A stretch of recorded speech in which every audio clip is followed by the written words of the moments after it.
Could President Trump's Gaza ceasefire plan finally pave the way for lasting peace?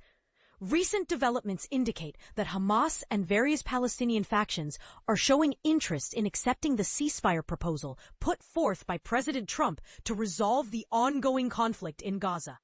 According to a source intimately familiar with the negotiations, a decision regarding the group's stance will be communicated to mediators from Egypt and Qatar on Wednesday. Unveiled at a White House event with Israeli Prime Minister Benjamin Netanyahu, Trump's detailed 20-point proposal seeks to establish a rapid ceasefire in Gaza. The plan includes measures such as the unconditional release of all remaining hostages, the liberation of Palestinian detainees held in Israel, a heightened influx of humanitarian aid, and ultimately, the transfer of administrative control of the territory to a temporary coalition of Palestinian technocrats overseen by an international board of peace, which President Trump would chair. According to the agreement, once Israel publicly acknowledges the deal, all hostages, regardless of their status, are to be returned within a strict 72-hour window. Netanyahu appeared to express support for this framework during his joint appearance with Trump. Adding weight to the proposal, former British Prime Minister Tony Blair is set to join the proposed Board of Peace. The plan also stipulates that Israel will retain security oversight of the Gaza perimeter.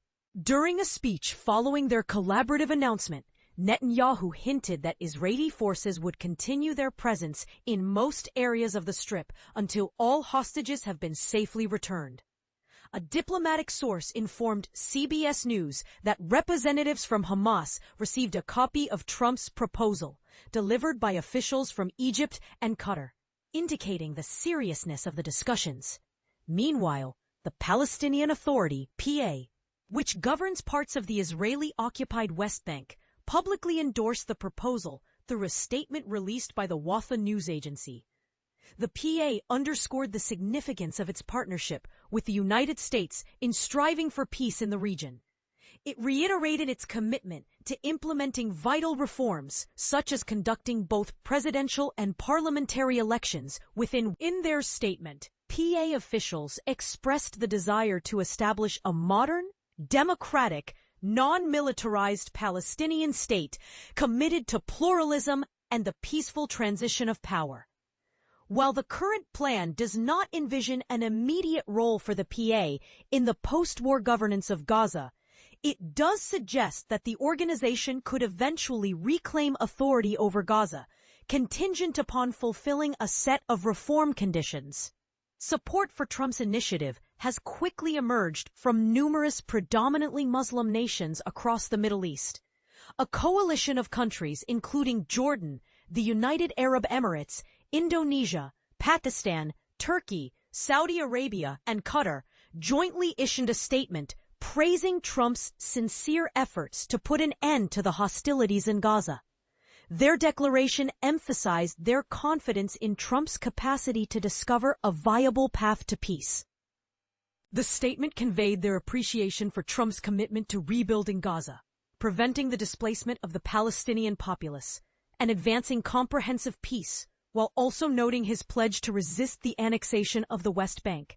Antonio Costa, the president of the European Council, expressed optimism in response to Netanyahu's positive reception of the U.S. plan, stating that all parties must seize this moment to give peace a genuine chance. According to CBS News partner BBC News, Volker Turk, the UN High Commissioner for Human Rights, remarked that any initiative leading to a ceasefire, the release of hostages, and an end to the widespread violence and suffering should be welcomed.